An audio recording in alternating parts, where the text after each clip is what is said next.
Welcome, voyager. Tonight's story follows a needle that lost its way, not in a field or forest, but at sea, in the wide, warm waters near the Sargasso, where sailors once whispered about compasses that spun like dancers and magnets that forgot how to behave. It's about the strange behavior of navigation instruments within the Bermuda Triangle, that much discussed stretch of ocean bordered by Miami, Bermuda, and Puerto Rico, where maps blurred, time thinned, and silence moved with a glassy hush. Before GPS and satellite feeds, all a sailor had was the sky above and the compass below. And when that compass stopped pointing north, things began to unravel. You could argue it's the only time the needle truly had a nervous breakdown.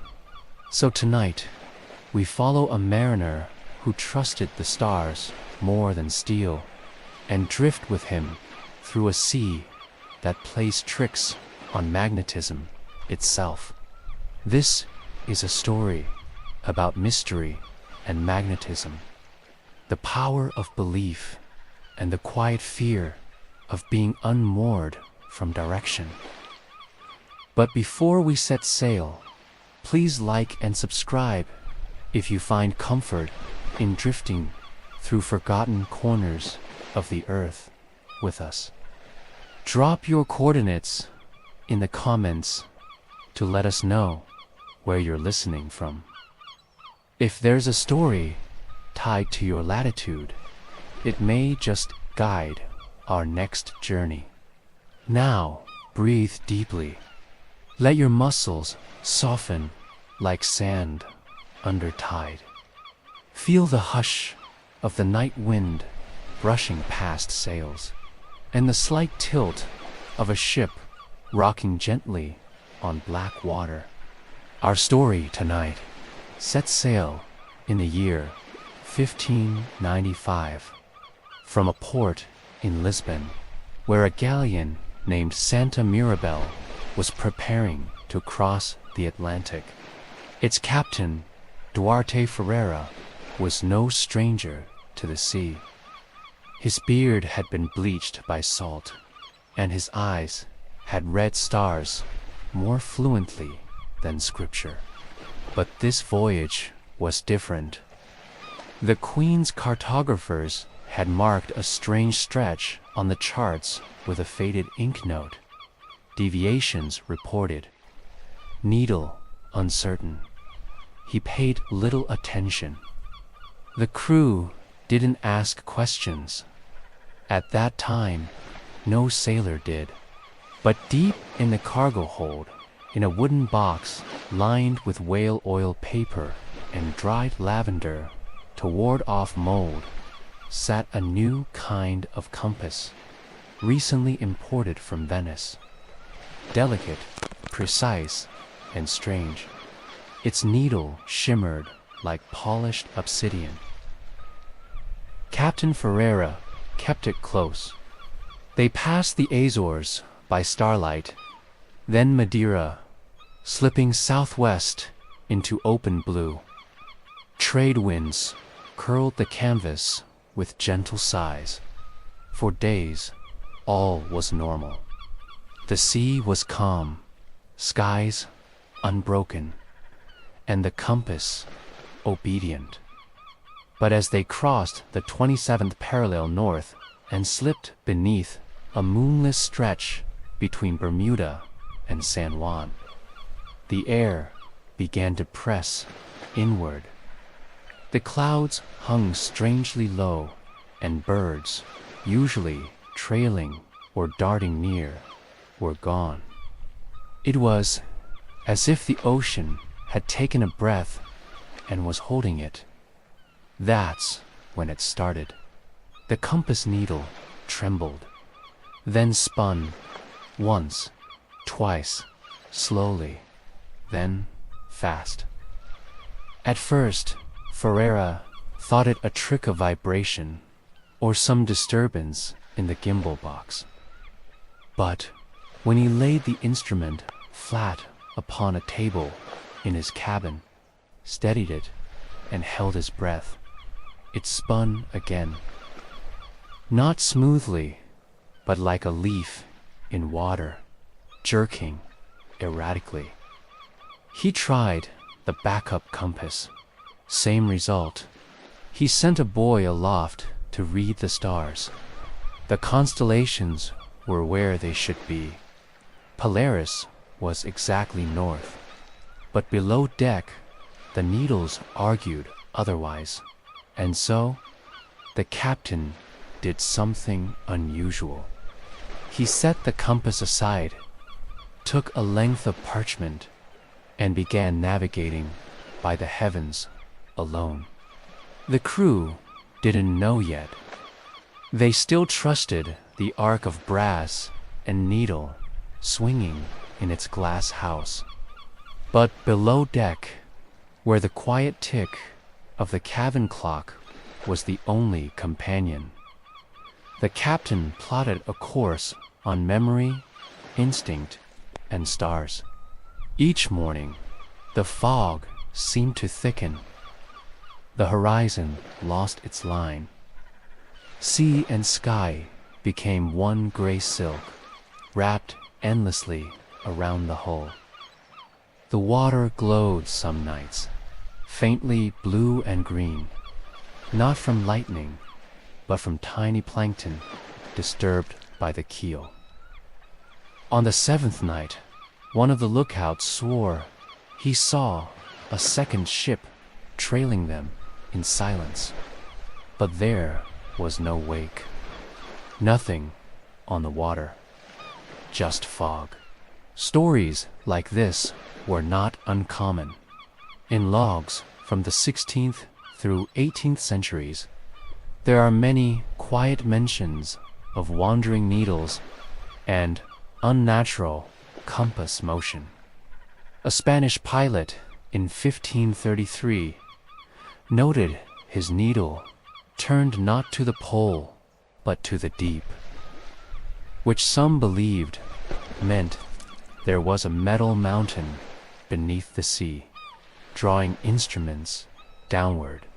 Portuguese maps labeled the region as Ilha Perdida, the lost island, though no island was ever found. It wasn't until centuries later that scientists began to understand what Ferreira had stumbled into. The Earth is not a perfect sphere, and its magnetic field is not a perfect dome. In the Atlantic, near the Sargasso Sea, the magnetic north and true north can drift more than 10 degrees apart. This is called magnetic declination. Sailors, unaware of this discrepancy, would think they were sailing straight east, when in fact they were veering subtly south.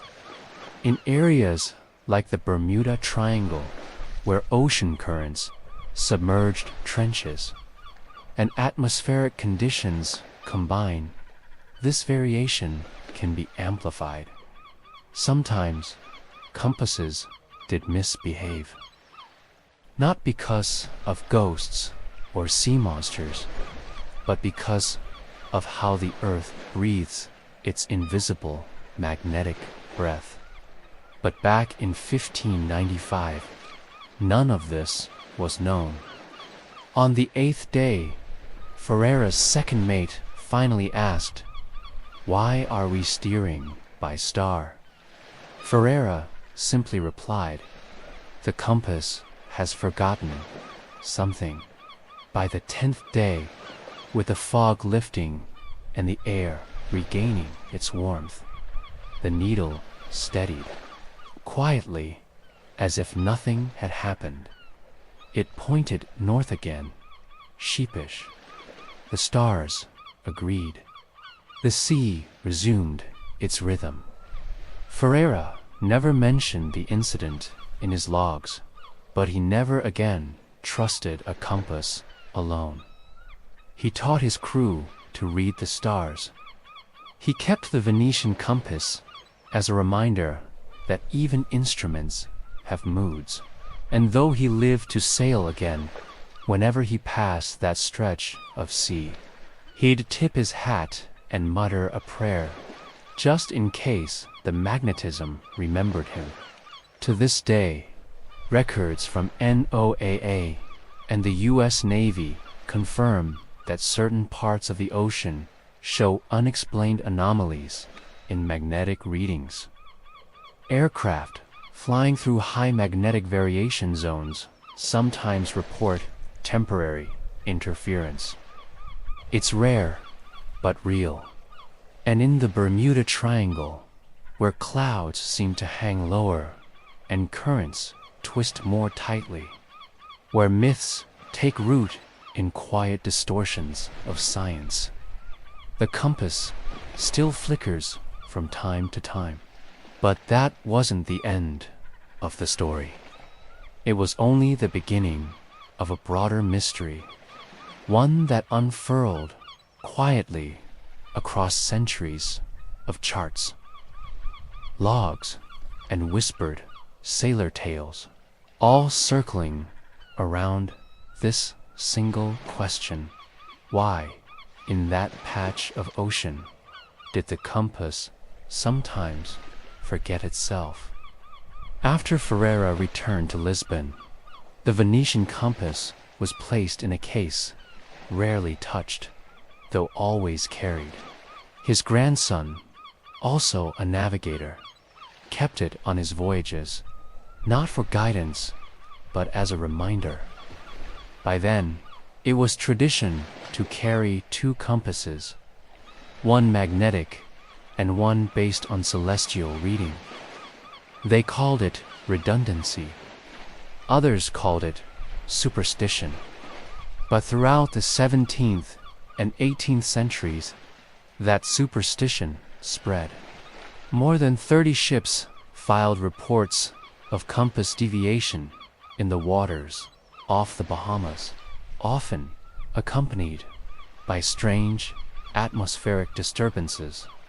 One Spanish galleon captain described the sky above the sea as having too much sky, meaning the cloud cover never broke and seemed closer than it should be.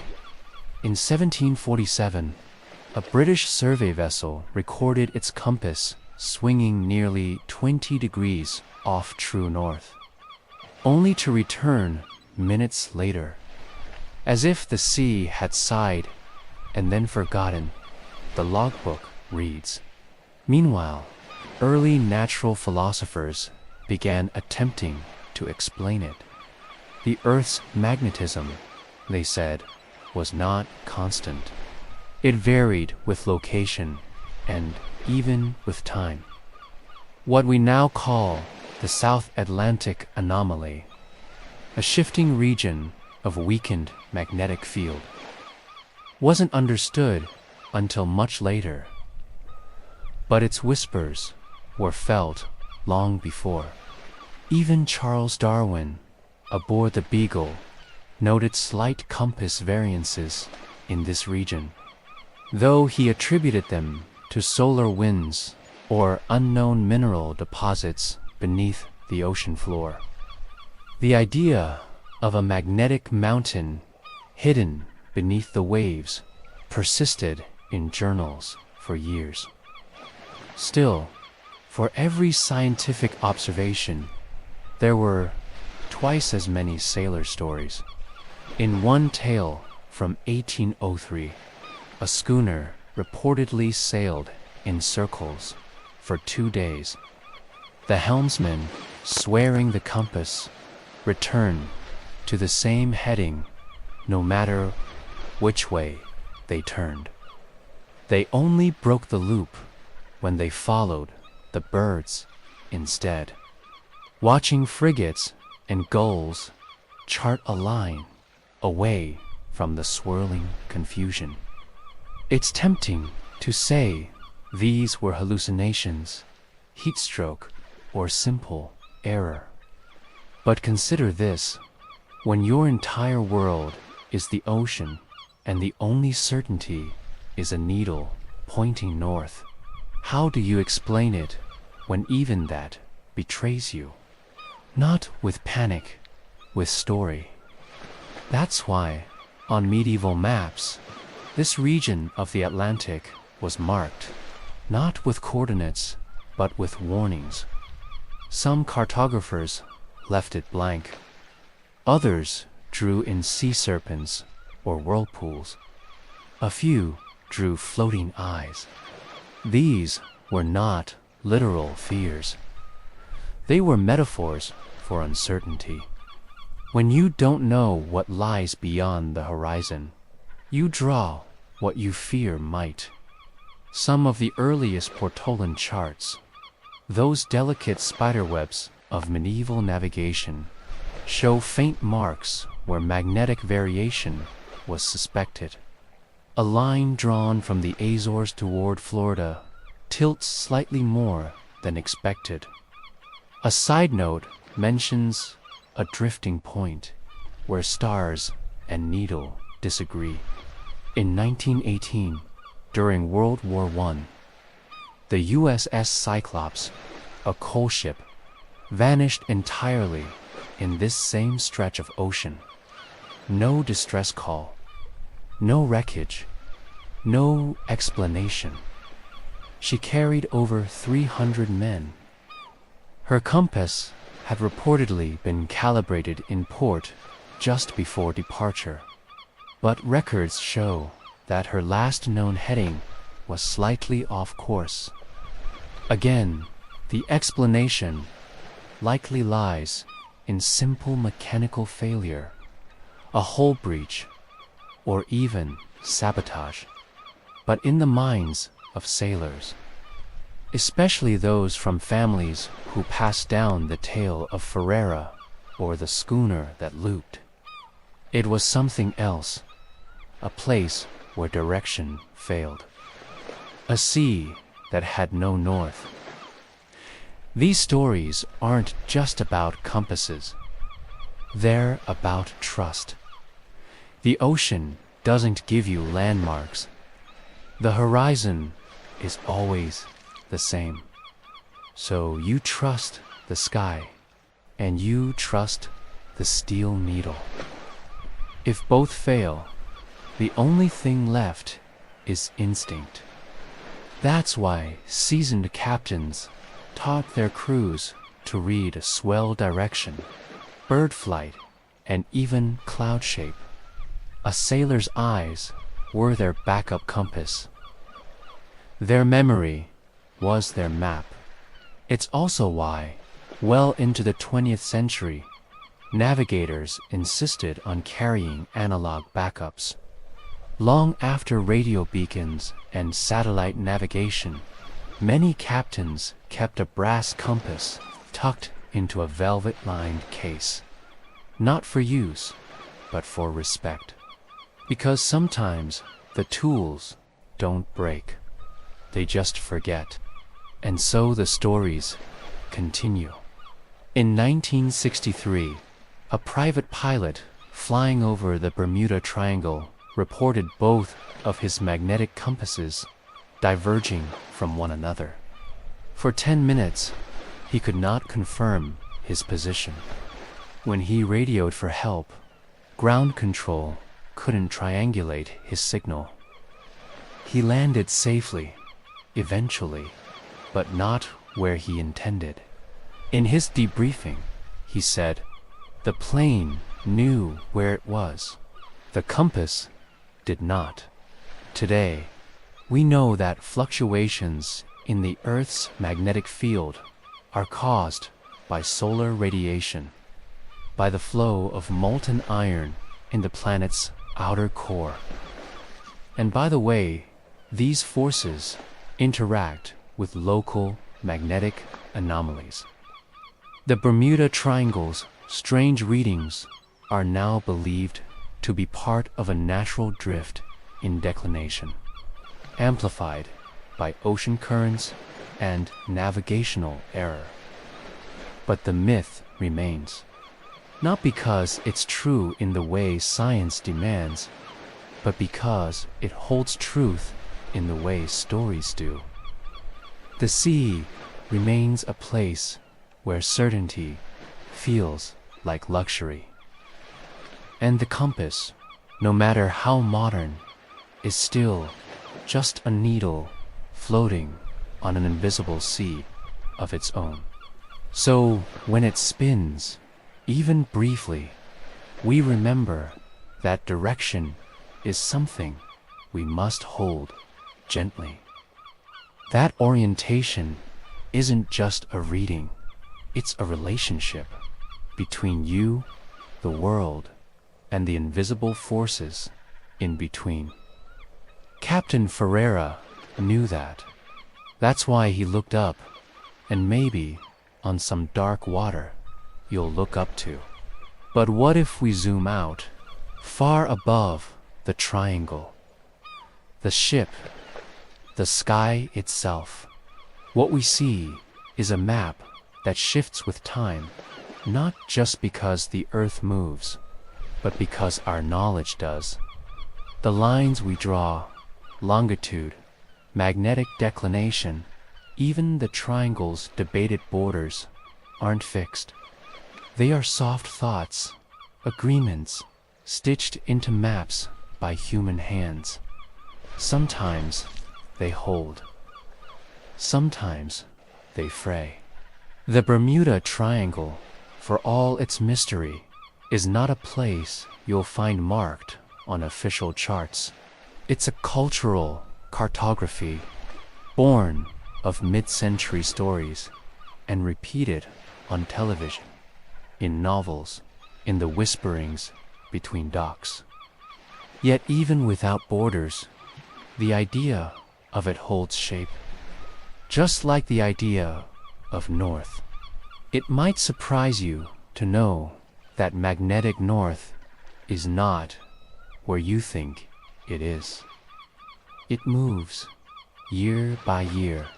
It creeps and drifts, pulled by subterranean flows deep within the earth. In the 20th century alone, magnetic north has migrated by over 600 miles. At times, it moves up to 34 miles a year. Imagine a compass that isn't wrong, but simply lagging behind a runaway point. Modern navigation accounts for this. GPS is immune to magnetism, and most ships now cross the triangle without incident.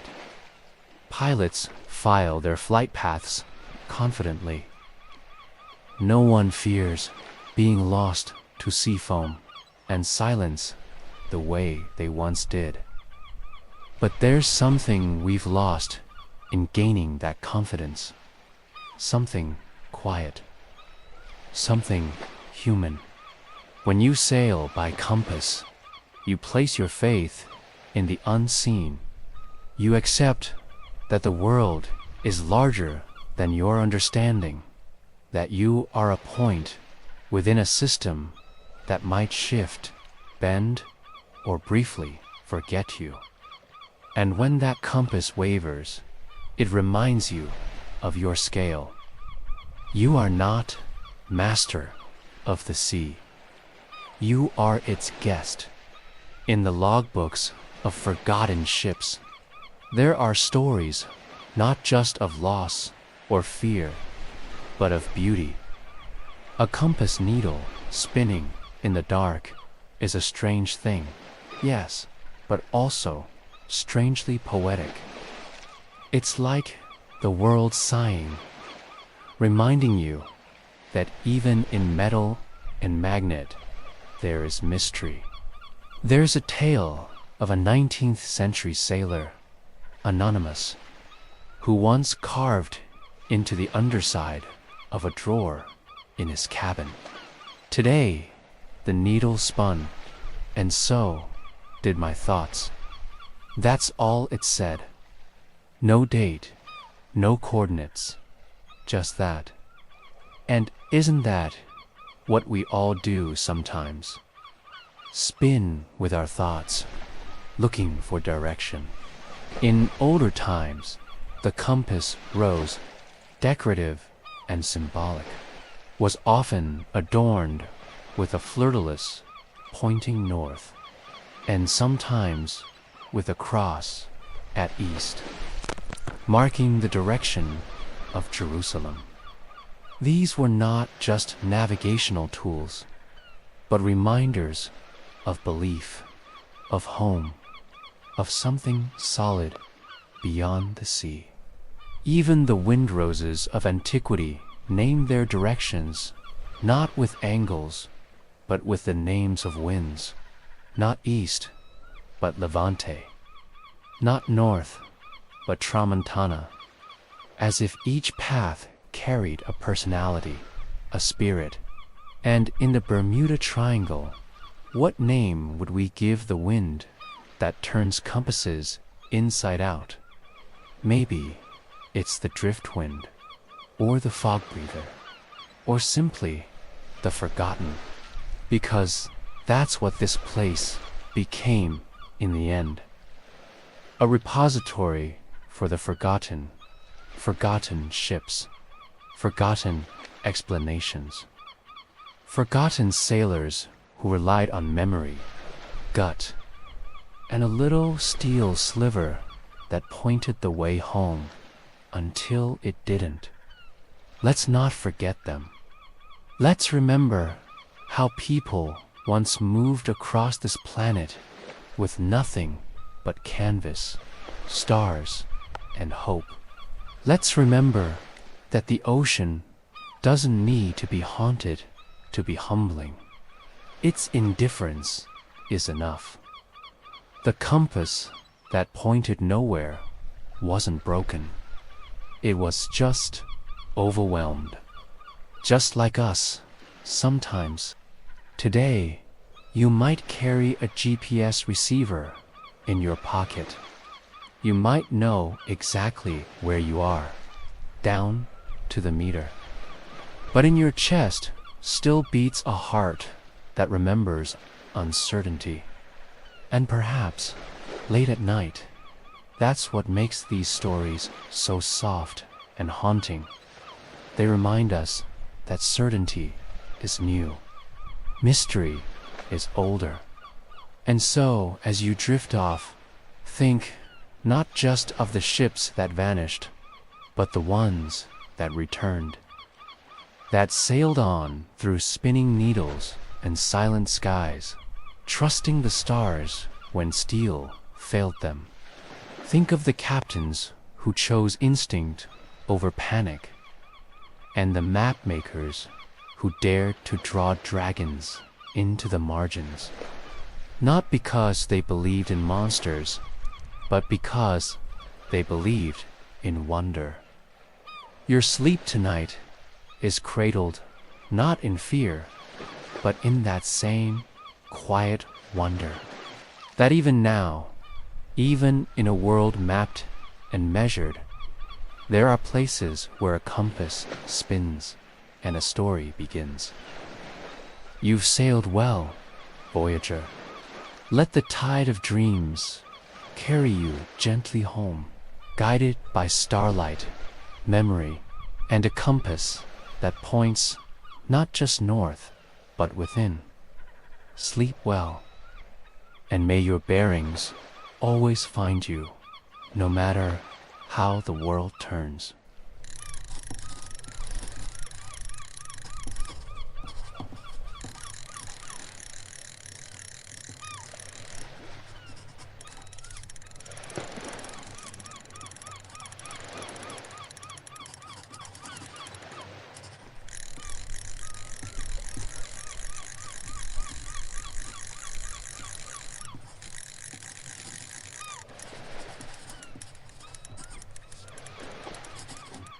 Welcome back, Voyager. You've probably noticed that most maps today point north. It's just what we expect North is up, south is down. East and west stretch their arms out to either side like sleepy compass points. But what if I told you that, for centuries, some of the most sophisticated sailors on Earth believed that south was the rightful top of the world? On our second story of the night, we sail through the warm, star-lined waters of the Arabian Sea, where medieval Arab navigators charted entire coastlines upside down, or rather, right side up in their eyes. These weren't errors or eccentricities. These were deliberate, poetic, and deeply rooted in the rhythms of wind, water, and prayer. So, if your sense of direction feels a little reversed this evening, don't worry, you're exactly where you're meant to be. And if you enjoy drifting through these soft corners of forgotten geography, go ahead and like this video, subscribe to the channel, and drop your coordinates in the comments below. We'd love to know where you're listening from. If there's a strange map or maritime tale tied to your coast, it may just find its way into a future episode. Now, take a slow breath. Let your shoulders soften. Let your thoughts follow the sway of the tides. Our story tonight sets sail at the edge of the Arabian Peninsula, sometime in the 9th or 10th century. In the bustling port towns of Oman, Yemen, and Basra, here, under carved wooden awnings and across dusty docks, stacked with spices, silk, and stories, the sea was not just a boundary, it was a bridge. Arab seafarers, especially those following the seasonal rhythms of the Indian Ocean trade, had learned something vital: that the monsoon winds, unlike the chaotic gusts of the Mediterranean or Atlantic, followed an elegant logic. From November to March, the northeast monsoon would carry ships across to India. From April to September, the southwest monsoon would guide them home again. The wind, in other words, had a memory, and in this region, so shaped by the desert and the stars, orientation came not from abstract grids or magnetic needles, but from the flow of natural elements. The wind blew from the north. The desert opened to the south, and so, to face the sea was to face southward. To open your map toward the horizon of travel. Many early Arab maps, like those drawn by Muhammad al-Idrisi in the 12th century, or even earlier by scholars like al-Masudi, placed south at the top. And not because they didn't know any better. Quite the opposite. The tradition came from practical geometry, but also a deeply ingrained cosmology. For many Islamic scholars, the earth was ordered with purpose. The Kaaba in Mecca was the axis mundi, the center around which geography was understood. Direction mattered not just for travel, but for prayer, orientation, and harmony. When pilgrims moved toward Mecca, they aligned with something cosmic. And when sailors mapped the coastlines, they placed Mecca roughly at the geographic center. Just as European teal maps later placed Jerusalem. And if that meant placing south at the top of the chart, then so be it. What mattered most was coherence. The sea in front of you, the wind in your sails, the stars above, and the divine always just slightly to the left. One of the most poetic examples of this approach comes from the work of Ahmad ibn Majid, a 15th century navigator and poet, often called the Lion of the Sea. His writing wasn't just technical, it was lyrical. His navigation manuals described routes, reefs, stars, and winds with the cadence of lullabies. He didn't use latitude and longitude. Instead, he described bearings using known wind names, constellations, and how the waves hit the hull. His directions weren't north or south. They were toward the dawn, toward the summer wind, or toward the song of a distant bird that only called near land. Imagine holding one of his maps. Instead of a cold mathematical grid, you'd see a coastline that curves gently downward because south is up. You'd see islands drawn like sleeping fish and winds named like people. The Arabian Peninsula would dangle like a pendant. Africa would loom at the bottom like a doorway. For many Western scholars, encountering these maps later, they seemed backward. But really, they were simply built for a different way of being in the world. Navigation in the Arab maritime tradition relied heavily on what's called the kamal. This was a small wooden board attached to a knotted string used to measure the altitude of stars above the horizon.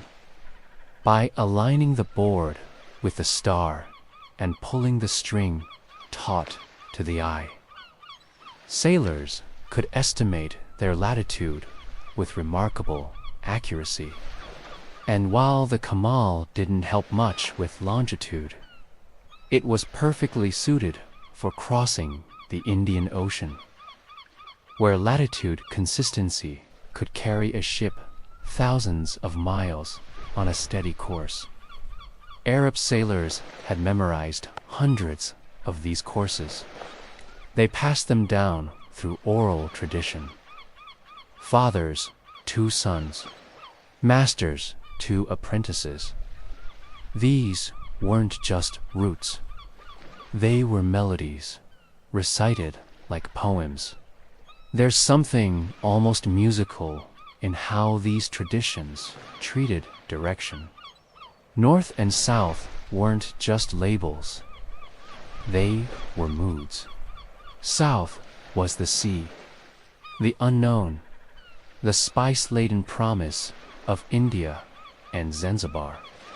North was home, return, familiarity.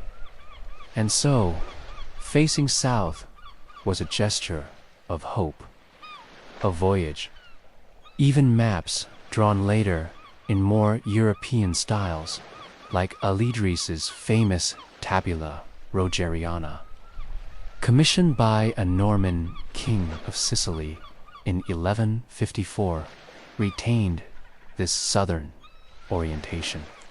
Idris's map was one of the most detailed of its time, and despite being made for a Christian ruler, it looked southward. The Mediterranean arched at the bottom.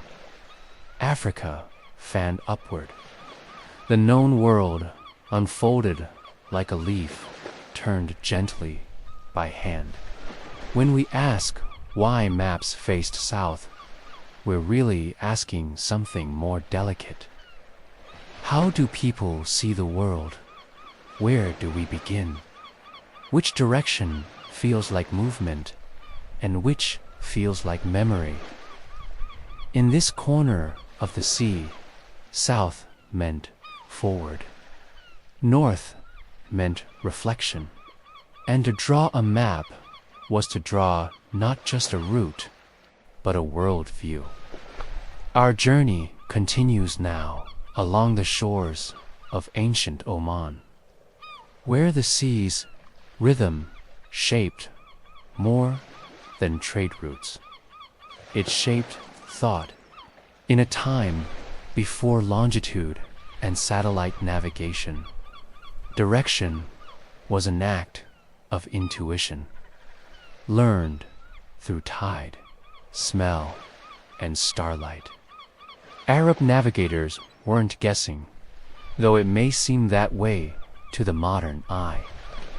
They had mapped the monsoon with remarkable accuracy.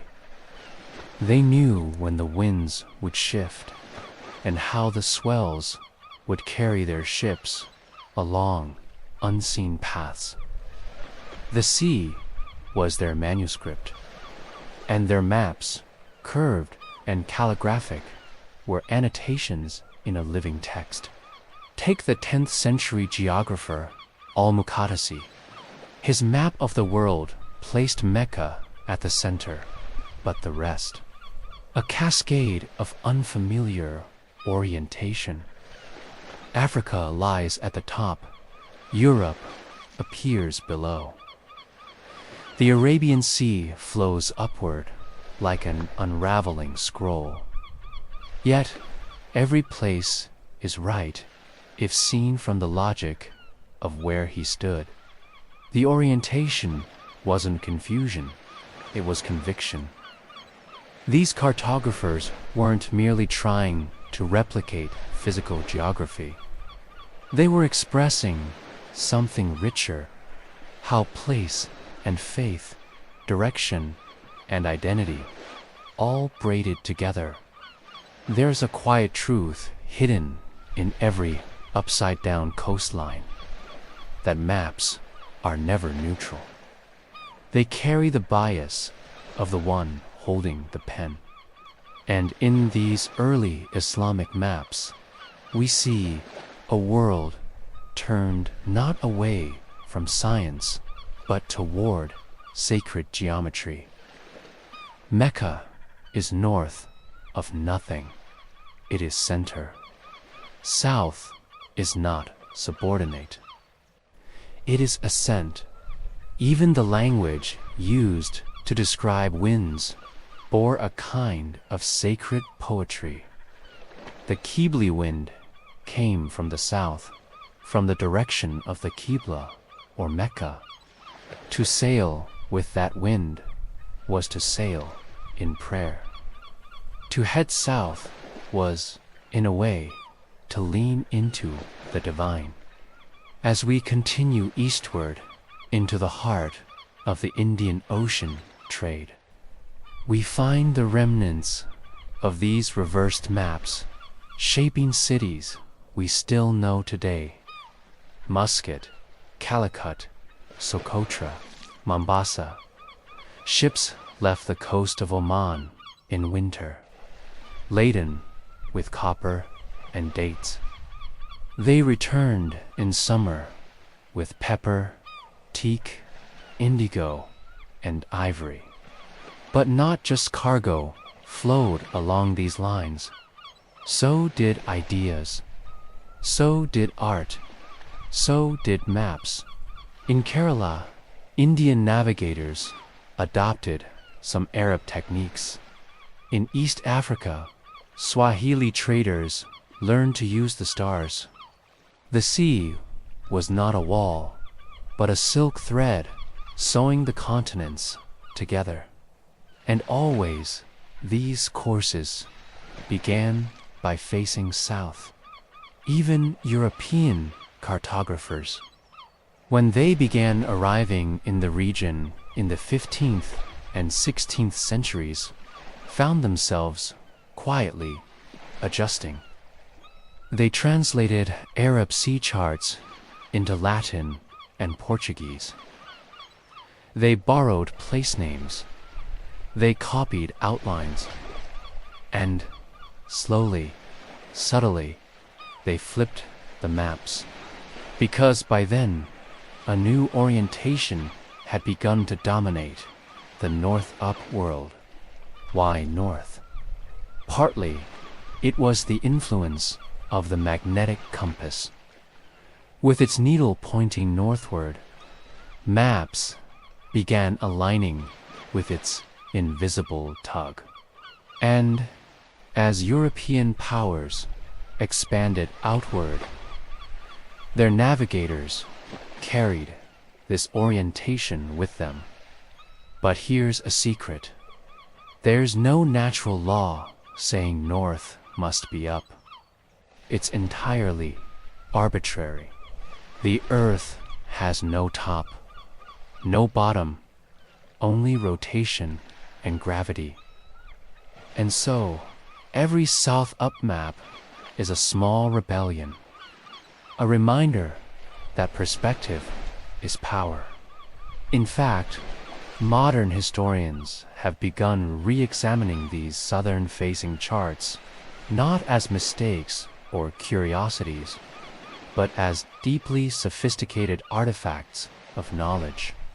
They represent an entire maritime culture that thrived without longitude, without sextants, without European models.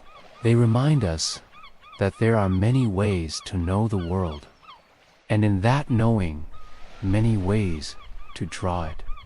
Even today, a few navigators in the Western Indian Ocean still carry traces of these traditions.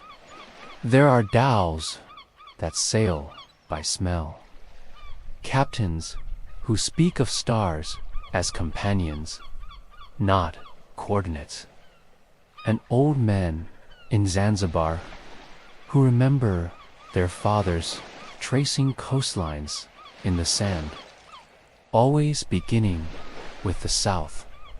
What would it feel like, I wonder, if we turned our own maps upside down? If Antarctica loomed at the top like a crown of ice, if the Horn of Africa reached upward like a beckoning hand, if the Arabian Sea rolled down, carrying its monsoons and mangoes into a world reordered, perhaps it would feel like standing in a market in ancient Basra, watching the sails unfurl, knowing the wind would carry you forward, southward. And so, as we near the end of our journey, let's imagine one last map.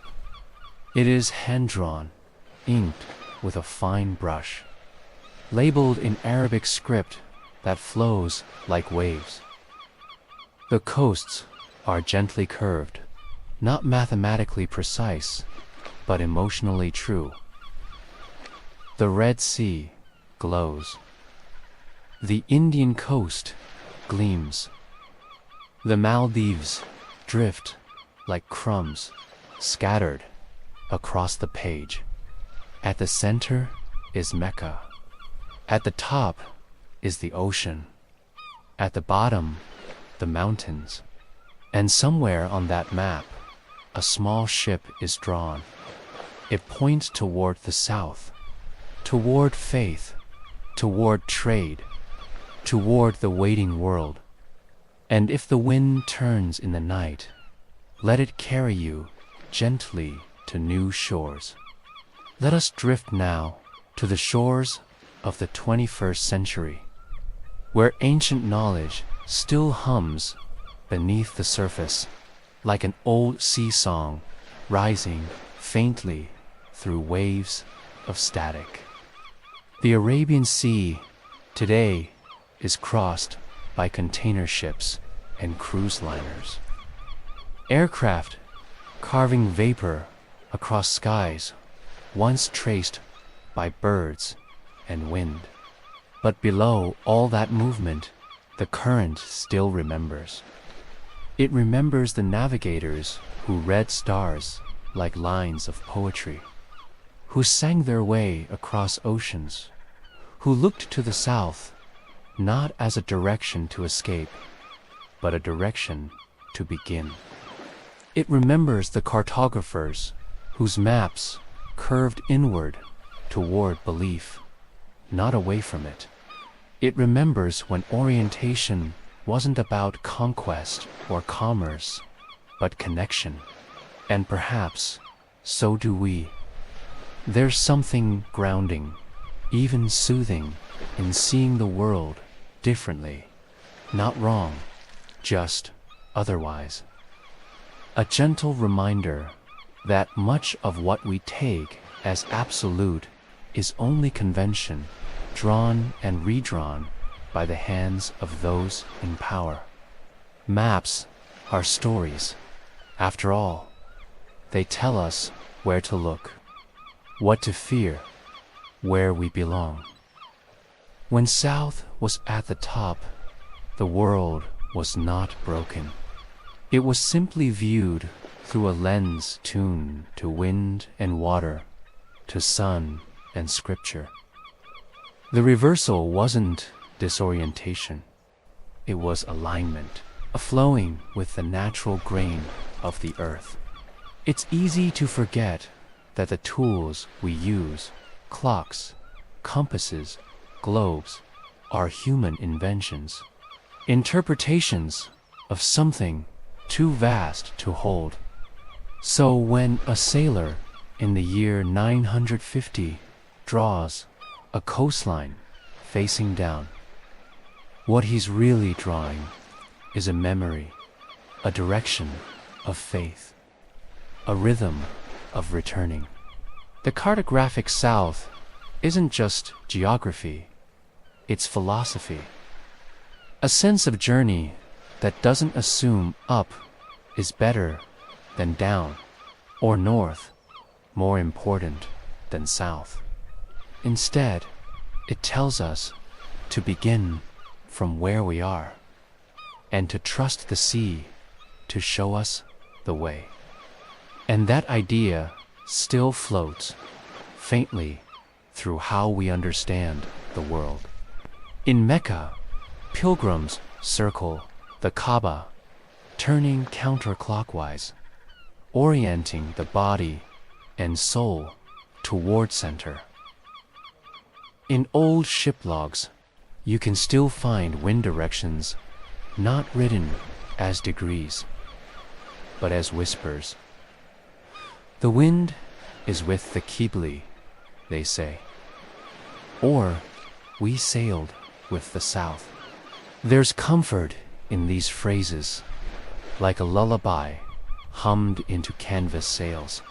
Even in modern mapping, there are echoes of that older logic.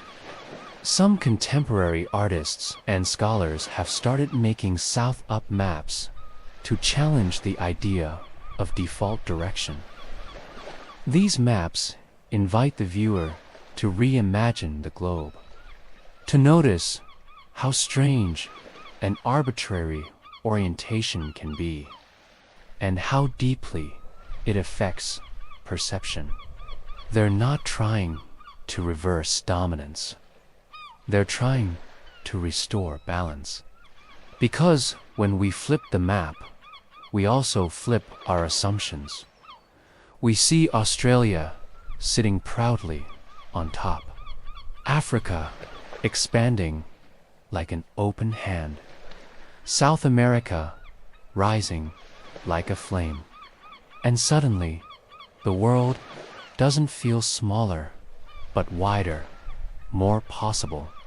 Isn't that what the early sailors must have felt, as they set their courses by the scent of cloves, by the hush of dawn wind over coral reefs, by the memorized tilt of the Southern Cross? Isn't that what every journey seeks? Not conquest, but contact. Not certainty, but discovery. So tonight, as you settle into sleep, think of a sea that starts at the top of the page, of a map that sings southward, of a world that turns differently, but just as truly. Let the image soften, let the names drift past. Al-Musudi, Ibn Majid, Al-Muqaddasi, Al-Idrisi, cartographers of the crescent winds. Their pens wrote not just coastlines, but convictions. And as the ink dried, 1,000 ships followed, and still do, in a way, because in every direction there is meaning, and in every map a question. Which way do you see the world, and why? Perhaps tonight, just for a little while, you'll let the compass rest. Let the cardinal points sleep, and listen instead to the quiet pull of the Qibli wind, carrying you southward, not away from home, but towards something deeper, toward the center, toward the still point around which all else turns. Welcome, voyager. Rest now. Your map is upside down and perfectly correct. Good night.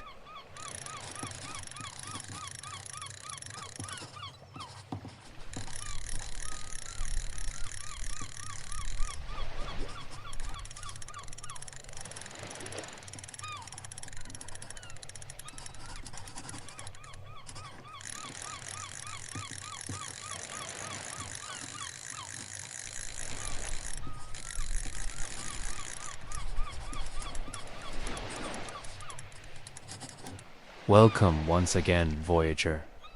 On our third story of the night, we drift toward a place where stars seem to drown quietly in the surf, where the land is bone dry and the sea never forgives. A shoreline so haunting, so desolate, that Portuguese sailors once called it as Araias do Inferno, the sands of hell, but others, with a different kind of soul, called it beautiful. This is the skeleton coast of Namibia, stark, bleached, breathing in fog and silence. It is where ships go to die, but it is also where stories surface, where constellations blur just above the waves, where sailors once said stars fell from the sky. Not shooting stars, but falling, sinking slowly, drawn to the cold Atlantic by some secret gravity. So, tonight, we follow them. We walk this quiet, wind-sanded edge of Africa, and we listen to what the shore remembers. Before we go further, if you find these tales soothing or the sea strangely familiar, please like the video and subscribe to the channel. And, as always, drop a coordinate in the comments. Tell us where you're listening from. If your harbor has a ghost, a shipwreck, or a whispering dune, it may just find its way into a future story. Now, take a breath, let your shoulders drop. Feel the cool fog touch your skin. Hear the wind skimming across sand that hasn't changed in centuries. Picture a sky bruised purple and orange. The stars shy at first, then suddenly bold. Relax, you're here now. And our story tonight begins with a map that feared to name this place.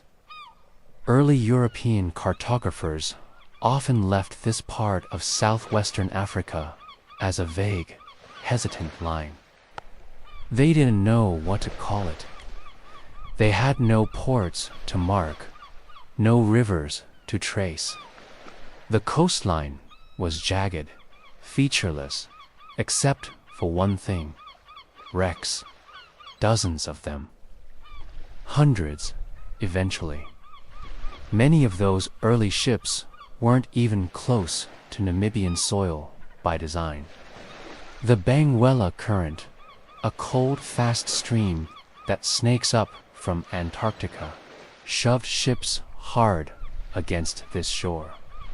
Winds misled them.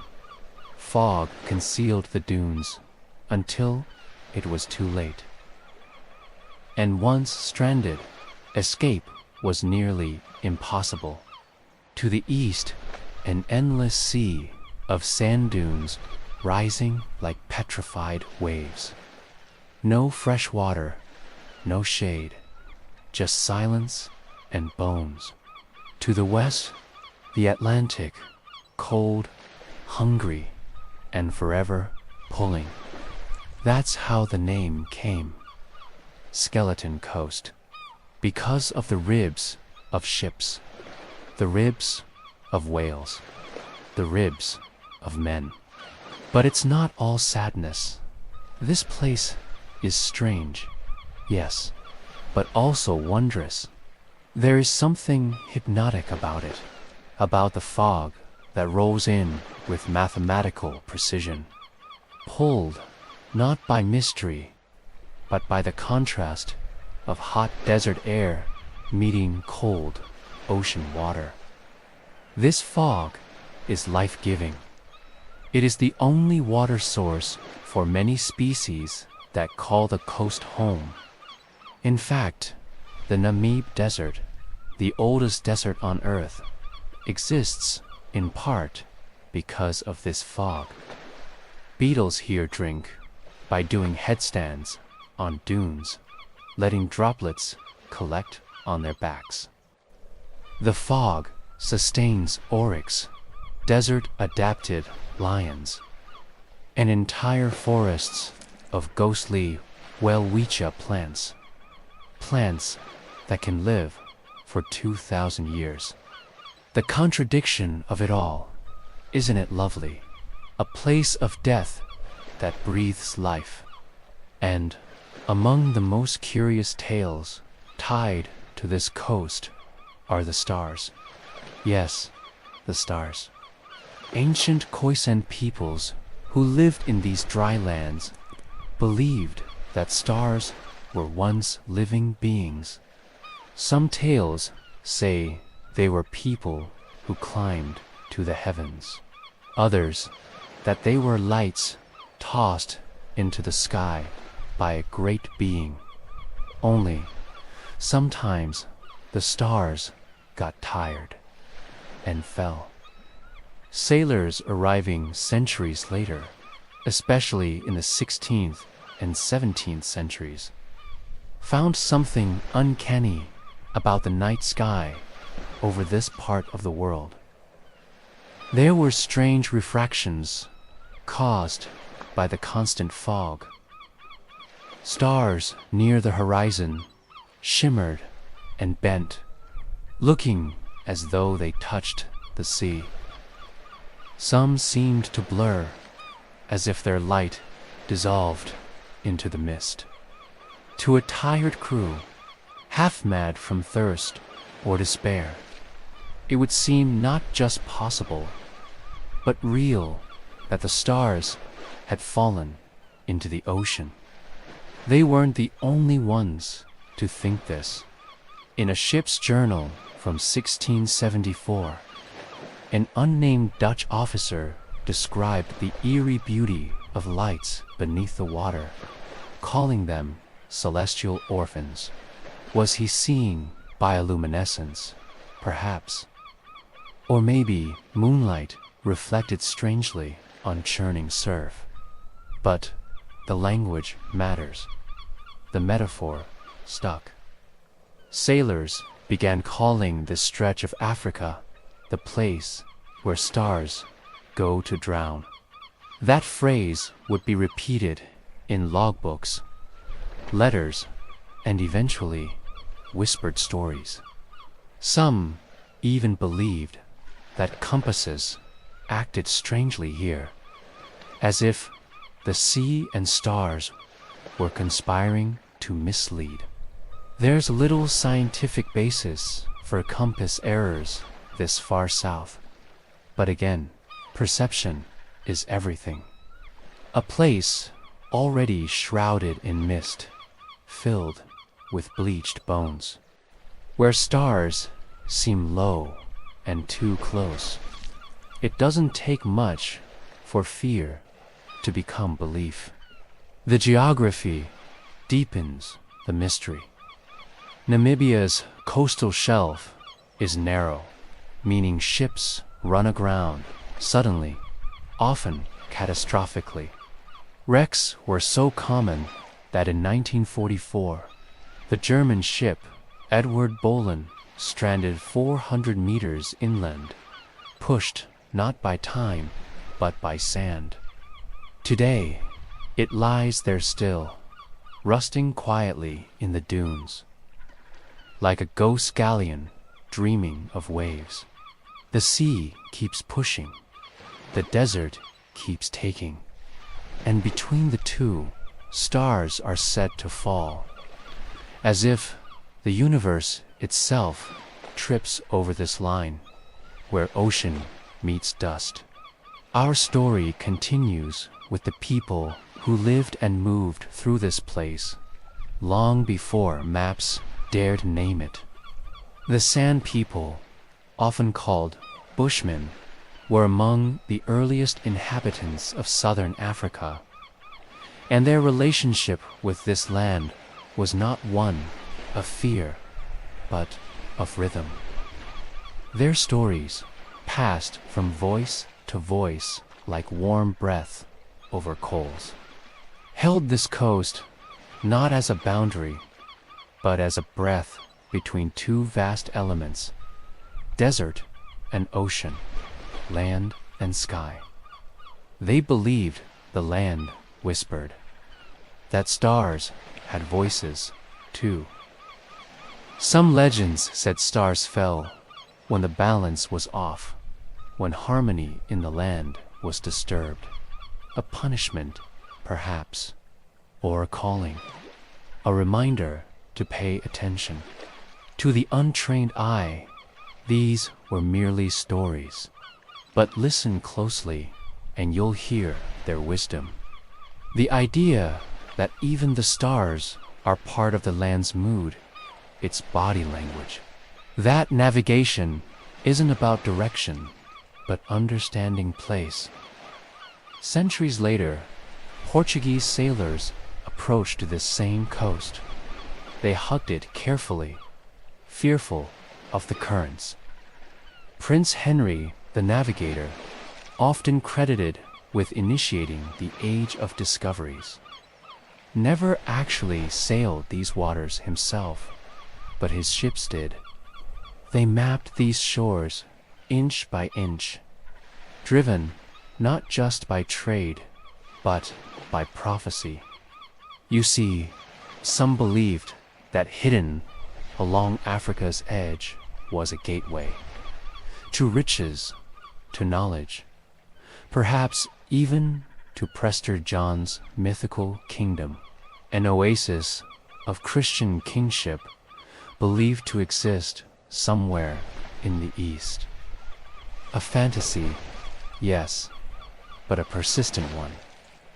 So they sailed, and often they wrecked. The coast, with its deceptive sands and soft fog, swallowed their ambition. Later, in the 19th century, German colonists arrived. The skeleton coast became part of German Southwest Africa. They built a few outposts and a railway to extract minerals, but even their machines struggled against the sands. The fog rusted metal faster than it could be repaired. Locomotives became sculptures. Steel became skeletons. The irony of empire, isn't it? That something as soft as fog could undo it. The Germans also brought with them more shipwrecks.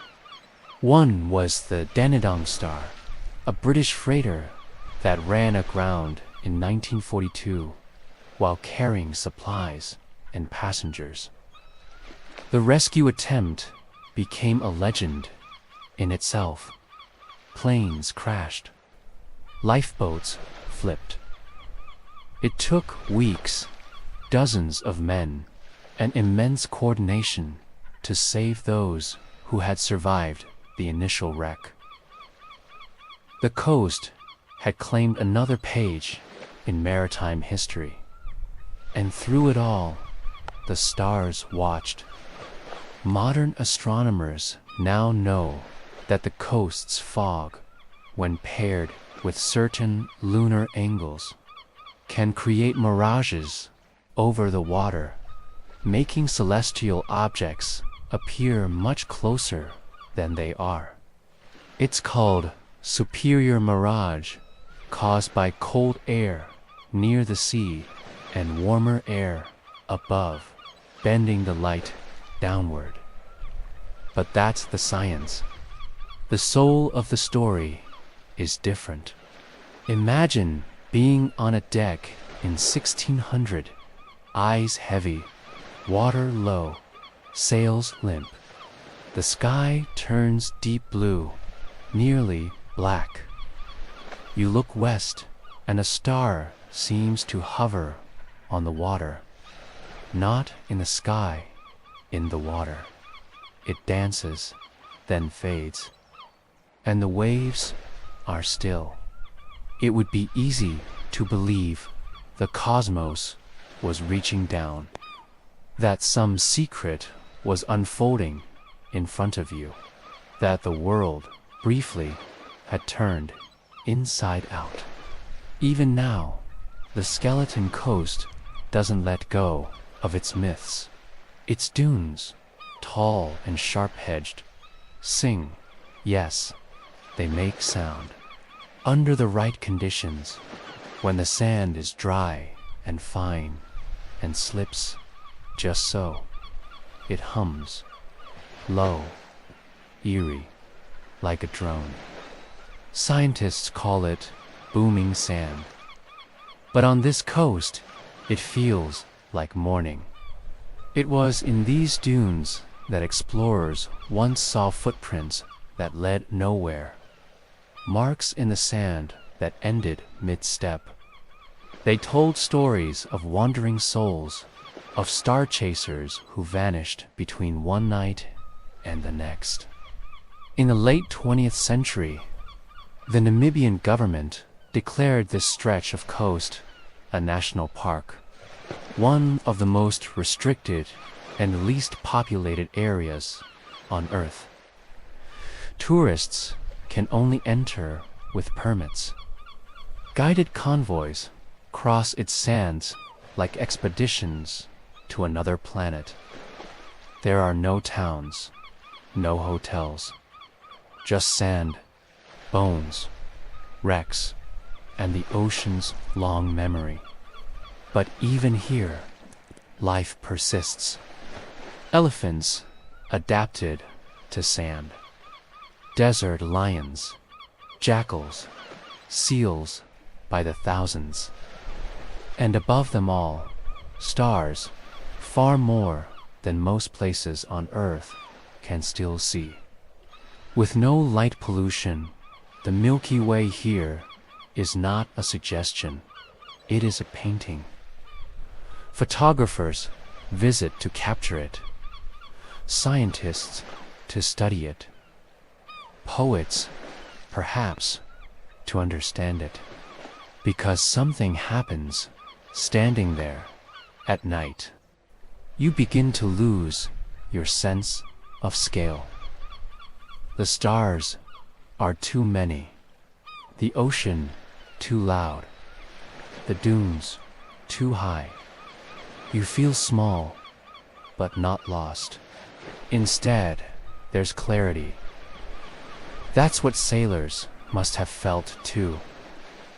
Those who survived, those who sat by firelight in makeshift camps, watching the stars move above the wreck that brought them here, listening to the dunes sigh, waiting for morning, and realizing that the map was never wrong. It just hadn't included this place yet, because some places aren't drawn in ink, but in memory, in starlight, in breath. But before we leave this ghost-lit coast, let us pause by the tide and look once more at the shape of it all. Geographers once debated whether the Skeleton Coast deserved a proper name, or whether it should remain a kind of blank space, like those ancient maps that warn of dragons. It sits between the Namib Desert and the South Atlantic Ocean, a narrow band of contradiction, where nothing should live, and yet everything seems to endure. Modern scholars now view it not only as a geographical curiosity, but as an ecological gem, a rare place where preservation was forced by nature, not law. The inaccessibility became a kind of guardian spirit, keeping industrial sprawl at bay, holding back the human desire to flatten and build and box. The coast, for all its silence, is not still. The sand moves. The sea, ever patient, reclaims and repositions its wrecks like puzzle pieces it never finishes solving. And then, of course, there are the bones. In the northern stretches, whale ribs arch from the sand like doorways to another world. Elephant skulls, half buried in dunes, hint at a time when herds passed through here freely, their trails etched and forgotten. Human remains, too, lie beneath the surface, some from shipwrecks, others from the long migrations of early peoples, who followed stars that hadn't yet fallen.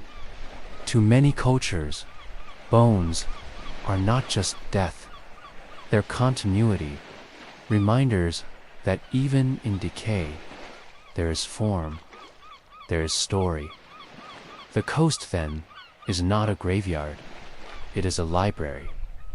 And, like all libraries, it asks only that you listen. Today, researchers use satellites to chart the wrecks. Over 1,000 are believed to line this coast, from early Portuguese caravels to modern fishing trawlers. Some lie almost intact, like frozen moments in maritime history. Others are reduced to bolts and beams.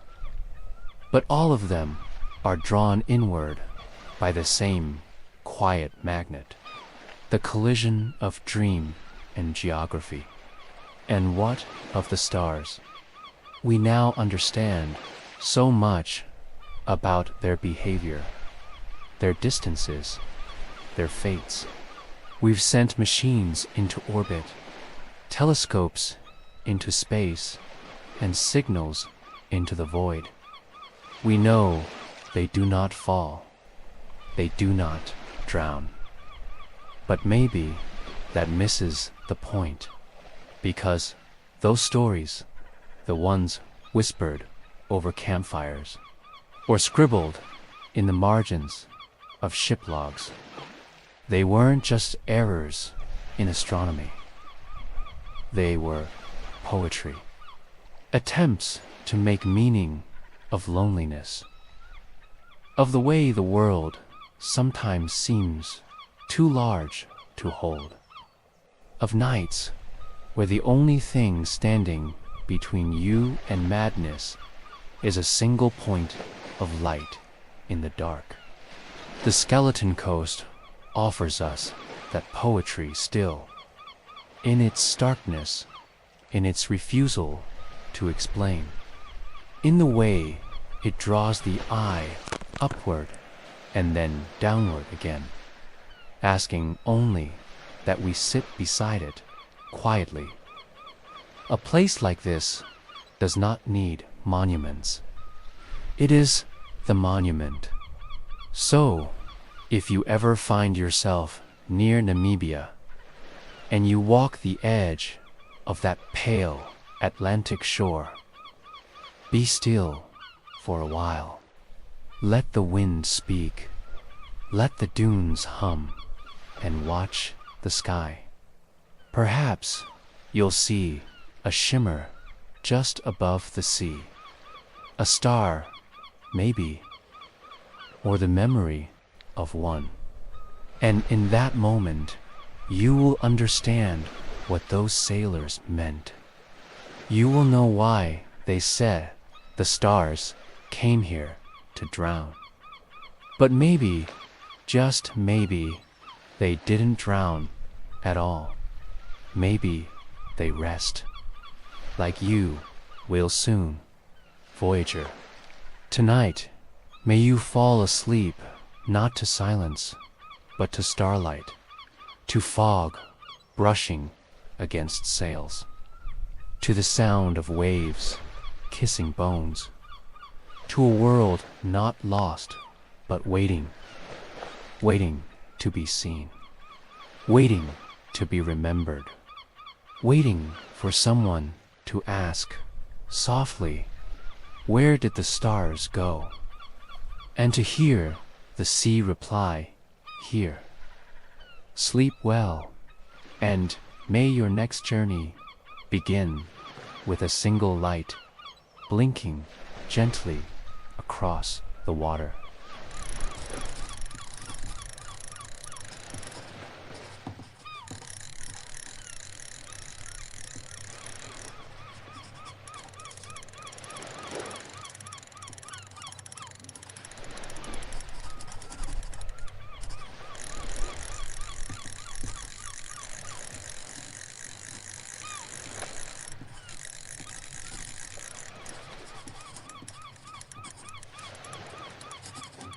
Welcome, Voyager. On our final journey of the night, we sail softly toward a tale carried on volcanic winds and feathered wings. This is the story of an island, possibly real, possibly not, where the birds didn't chirp, didn't squawk, didn't coo. Instead, they screamed, and not in the way you might think. According to 17th century sailors, their cries sounded uncannily like human voices, rising from thick mist and molten rock, echoing across the sea like the voices of the dead. It's one of those maritime legends where you're not sure whether to feel wonder or worry. Because if the birds scream like people, the question is, what happened to the people? Before we dive in, if this is the kind of strange geography that helps you unwind at night, don't forget to like this video and subscribe. It helps the channel stay afloat, even through the stormiest seas. Drop a coordinate in the comments to tell us where you're listening from. If your shores carry a forgotten legend, we might chart a course there in a future voyage. Now, ease your breath. Let your jaw slacken, shoulders drop. We're not going anywhere in a hurry. Imagine warm air brushing across your cheeks, the muffled sound of the ocean against wooden hull, and a slow breeze curling through palm fronds. Feel the world soften. Our story tonight begins in the Indian Ocean.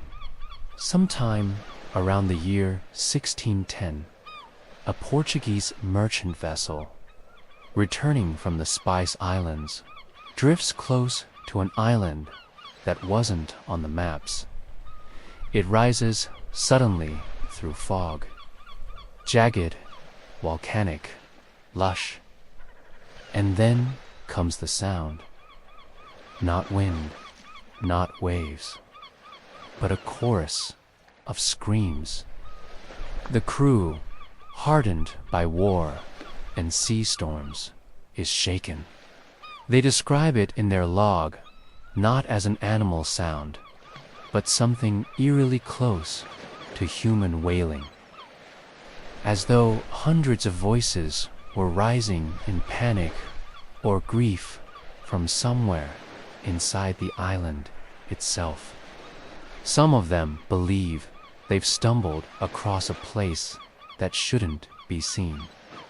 One sailor draws it on a scrap of parchment and marks it, not with a name, but a symbol, a single open eye.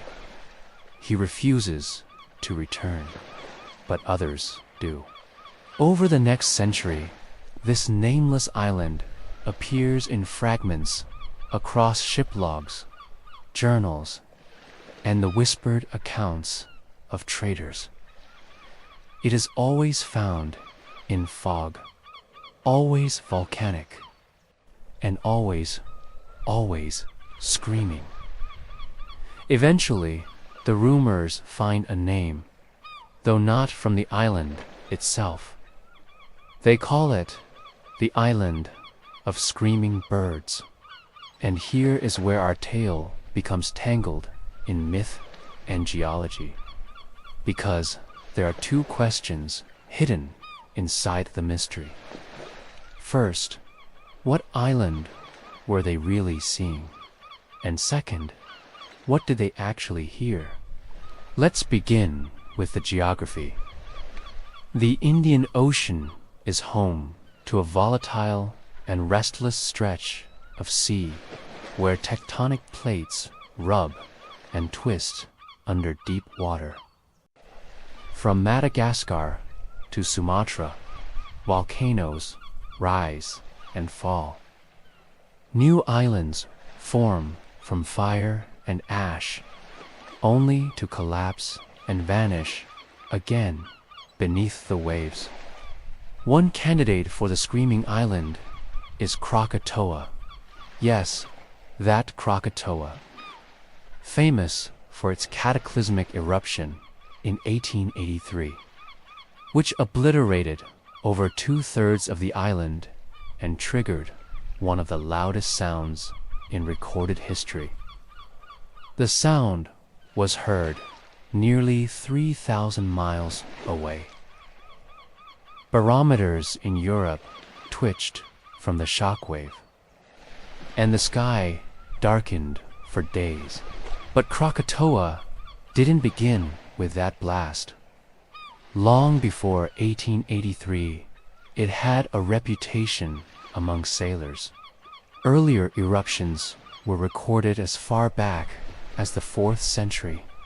In the 1600s, it was still active, still unstable, and still, according to some, haunted by a strange soundscape of natural acoustics. Modern volcanologists have confirmed that when a volcano is active, especially one near the sea, it can produce a range of unearthly noises. The low growl of magma moving underground, high-frequency harmonics from venting gases, even resonant tones created by wind whipping through craters and fissures. But add to that the cries of seabirds, thousands of them, nesting in cliffs, drawn to the mineral-rich ash and heat, and you get something unique. The birds most commonly found on these remote volcanic islands are frigate birds, gulls, terns, and shearwaters. Some of them have mating calls that resemble whistles, shrieks, or screeches. When amplified by the natural echo chambers of cliffs and steam vents. Their sounds distort and merge. One theory is that the sailors, already unsettled by fog and unfamiliar terrain, interpreted this chorus through the filter of their fear. But here is where the line between fact and legend begins to blur. Some accounts describe the birds not merely as sounding human, but as imitating specific phrases, like echoes of lost conversations. Others say they heard children crying, laughter, even singing. Could this be embellishment? Certainly. Sailors were known for stories, after all, and a long voyage can make the mind play tricks. But there is another layer to this tale, because the same island appears in the oral histories of the Bugis people of Sulawesi, the Makassar, and even early Javanese chronicles. Though they don't speak of birds, they speak of voices, disembodied, drifting in fog, heard most clearly when the moon is full. One legend tells of a mountain spirit who fled the land when it was torn by fire, choosing instead to live where the sea boiled and the birds screamed. Another claims the voices are those of sailors who disrespected the wind gods, cursed to call out, forever trapped in bird form. And still, somewhere in this mix, science offers a quieter possibility. Bioacoustics, the study of sound in natural environments, has shown how certain frequencies can travel vast distances under specific atmospheric conditions.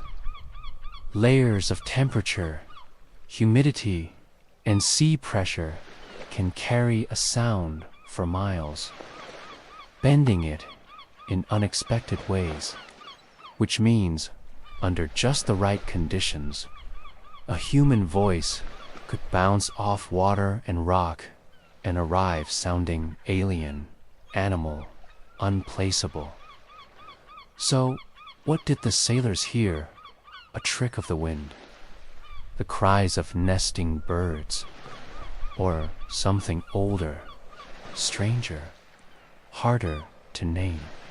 There is, after all, a long tradition of phantom islands. Some were optical illusions. Others were real, but disappeared through erosion, earthquakes, or volcanic collapse. Some were invented entirely, mistaken shadows, wishful thinking, or lies drawn on maps to claim more ocean.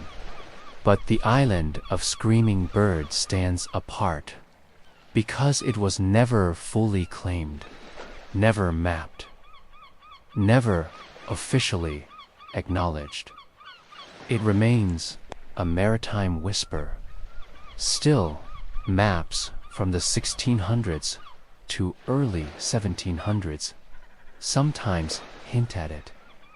A strange crescent near Krakatoa, sometimes labeled Infernalis, Latin for of hell, or simply marked with drawings of birds mid-screech, their wings curled like waves. What we do know is that the region around Krakatoa, the Sunda Strait, is one of the most volcanically active and tectonically complex areas in the world. And when Krakatoa finally erupted in 1883, it changed everything. The eruption began on August 26th with a series of violent tremors. Locals had already noticed changes in the sea, strange tides pulling outward, and birds abandoning the trees in frantic bursts. Then, just after 10 a.m. on the 27th, Krakatoa roared. Not whispered, not murmured, roared. The explosion was so loud, it ruptured the eardrums of sailors 40 kilometers away. It shattered windows in Batavia, now Jakarta, 100 miles distant. And in some places, the pressure wave circled the earth 7 times before fading. The sky turned black at noon. Ash rained down like snow. A tsunami, triggered by the collapse of the volcano into the sea, rose over 100 feet and destroyed over 165 coastal villages. Over 36,000 people died. And yet, amidst the chaos and silence that followed, survivors noted something strange. For days afterward, no birds returned. It was as if the cries, once feared for sounding too much like humans, had all vanished, and the island, what remained of it, was eerily quiet. But here is where our story curls back toward legend. You see, just a few decades after the eruption, a small mound began to rise from the water. Black, volcanic, hissing with steam. The locals named it Anak Krakatoa, child of Krakatoa. It grew slowly from the ashes of its parent. And by the early 20th century, birds had begun nesting there once more. Terns, gulls, herons.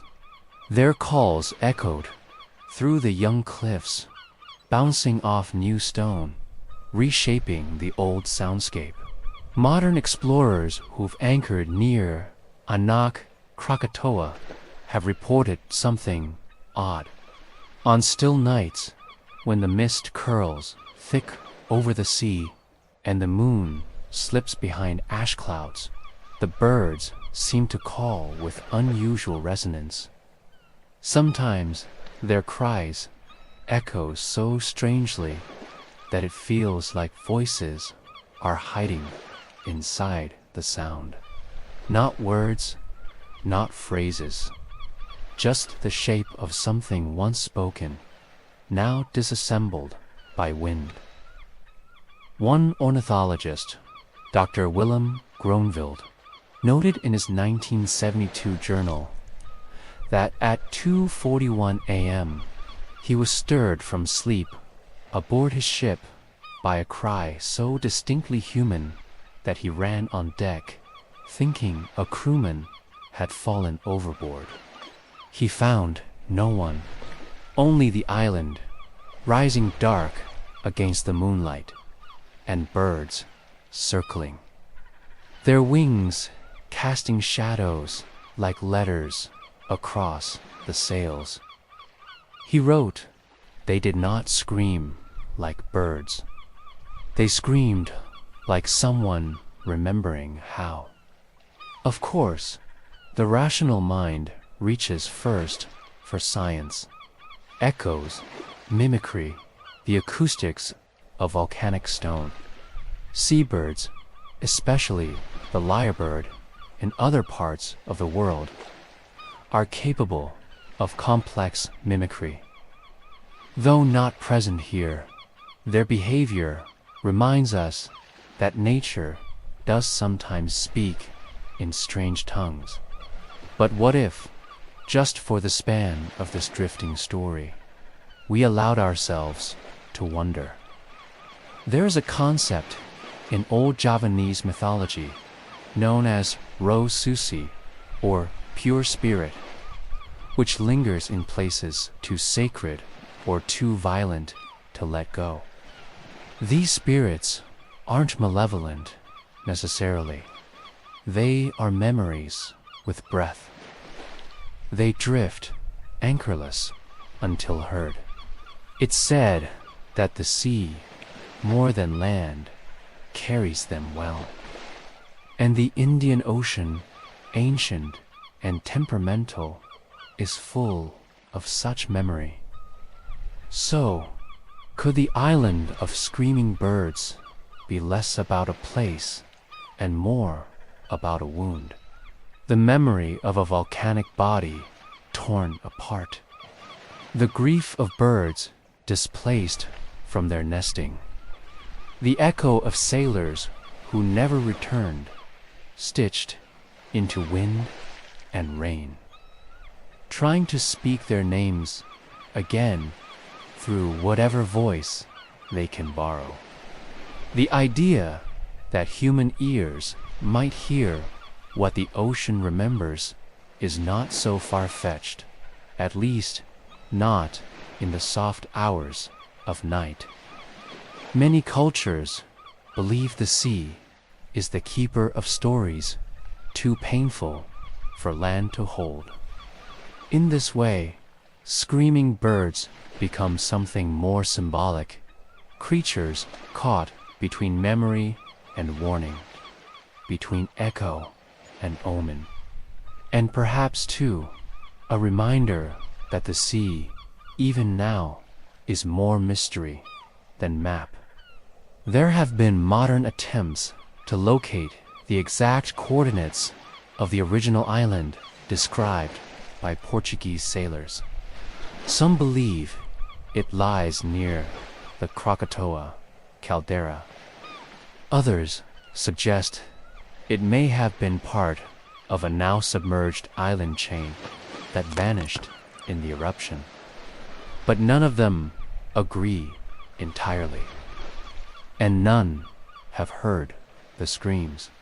What's fascinating is how the legend adapts.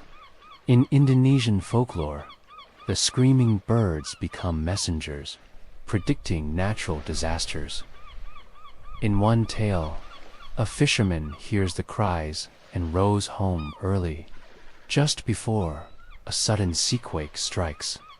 In another, children are warned not to listen to the birds alone, for they might repeat the voice of someone who's already passed. These stories continue, reshaped by modern fears.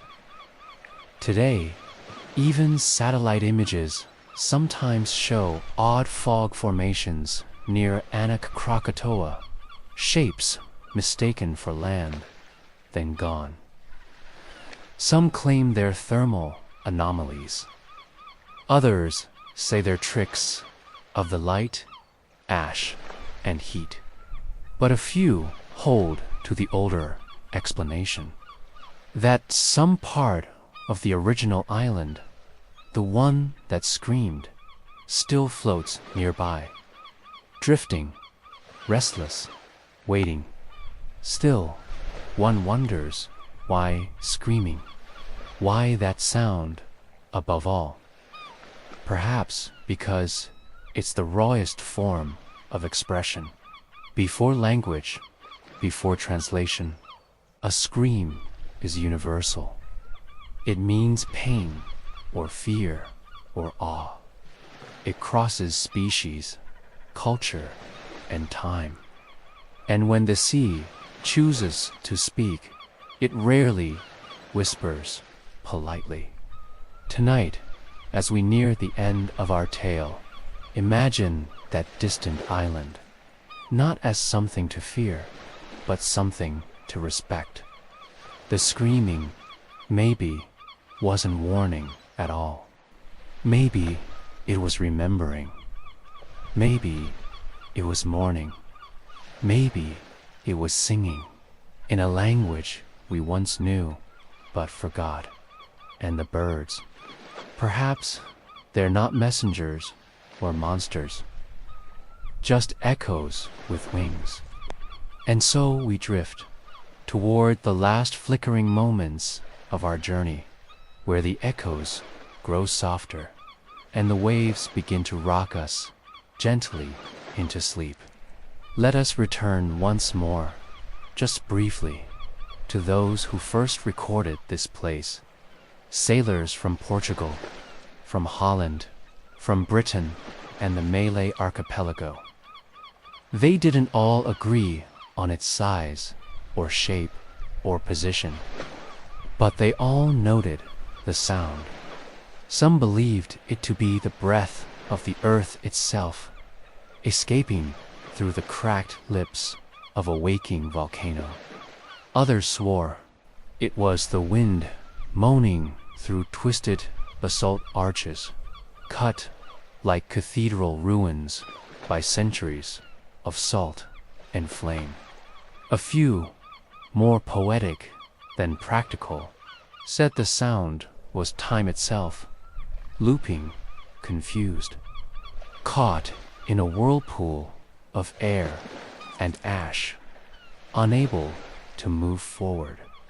It's easy to forget, in our age of satellite imaging and GPS, that not long ago, vast parts of the ocean were unknown, unnamed, alive in the imagination. A fogbank might hide a continent. A scream might mean a god. A bird might not be just a bird. Maps were filled with guesses. So too were stories. But maybe they weren't guessing. Maybe they were just listening more closely than we do now. And what they heard was not terror, but something ancient rising. Today, the region around Anak Krakatoa remains volcanically active. Minor eruptions occur often. The island continues to grow, changing shape almost yearly. It breathes in a way, and in that breath we might still find traces of those earlier voices. Coiled like vapor in the tropical night, scientists, of course, continue to explore and explain. Hydrophones, underwater microphones, have captured strange acoustic patterns near the island. Some match known animal calls, others do not. A few resemble whistles or pulses without a clear source. One recording, taken in 2009, contains a 17-second sound that marine biologists still debate. It begins like a gurgle, shifts into a screech, then falls into a silence that feels intentional, measured, too shaped to be random. It may be volcanic gas escaping, it may be seismic shifting, or it may be a bird rising alone, shrieking into the mist. We'll likely never know. But then, that's the point of stories like this. Not to answer, to wonder. Because the island of screaming birds, whether real or not, reminds us of something we often forget, that the world was not made to be silent. That sound, even strange and unsettling sound, is part of the language of the earth, and that language sometimes takes the shape of wings. You might still find pieces of the legend scattered in unexpected places. In a Javanese lullaby sung low by grandmothers near the coast, where the refrain warns children not to follow birds into the fog. In the weathered pages of a ship's log tucked away in a Dutch archive. In a stone carving on a forgotten shrine, where a bird's open beak is filled not with song, but stars. It echoes, even now.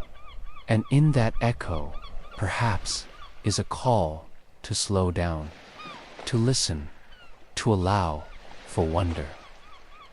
The birds may scream, but not out of rage, not out of pain, perhaps out of memory.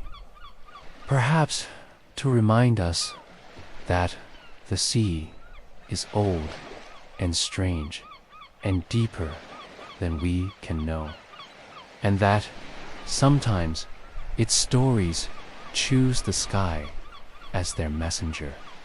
So, voyager, as you lay here beneath your own roof of stars, imagine yourself anchored offshore. A soft fog curling around the boat. The gentle creak of wood, the hush of water. Somewhere in the distance, the call of a bird not yet named.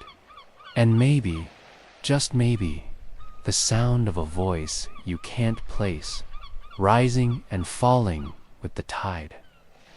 Not threatening, just present, like a breeze carrying forgotten words. Let that thought cradle you. Let it rock you like the sea.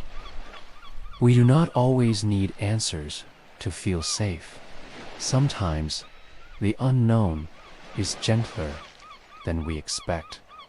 And as your breath slows, as your body begins to dissolve into rest, know that the island remains, not just in maps or stories or memory, but in the way you now drift, quietly, peacefully, into sleep.